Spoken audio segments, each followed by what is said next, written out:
మా గార్డెన్ వీడియోలో ఎక్సెస్ నిమ్మకాయలు ఉన్నప్పుడు ఒక సిరప్ చేసి పెట్టుకుంటాను, అది సంవత్సరం అంతా నిలవ ఉంటుంది అని చెప్పాను. ఇది అదే సిరప్. మనకు కావలసినప్పుడల్లా ఆఫీస్ నుంచి ఇంటికి వచ్చినప్పుడు జస్ట్ కొంచెం ఇలా గ్లాస్లో పోసుకుని ఐస్ వాటర్ కావాలంటే మింట్ లీవ్స్ వేసుకుని తాగితే చాలా రిఫ్రెషింగ్గా ఉంటుంది. మనకి ప్రతిసారి నిమ్మకాయలు దొరకక వాటిని కట్ చేసి పెద్ద పనుండకుండా రెసిపీ చాలా సింపుల్ అండి. మనం ఎంతైతే నిమ్మరసం తీసుకుంటామో, ఒక కప్పు తీసుకున్నాం అనుకోండి, 2.5 3 కప్స్ షుగర్, కొంచెం లైట్ పాకం పట్టి అది చల్లారటానికి పక్కన పెట్టండి.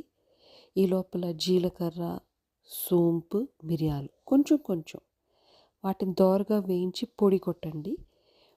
ఈ పొడిలో కొంచెం చాట్ మసాలా, కాలా నమక్ కలిపి నిమ్మరసం, ఈ కలిపిన మిక్స్ చేసిన పౌడర్ ఇదంతా కలిపి మనము ఫ్రిడ్జ్లో పెట్టుకుంటే సంవత్సరం అంతా నిలవ ఉంటుంది.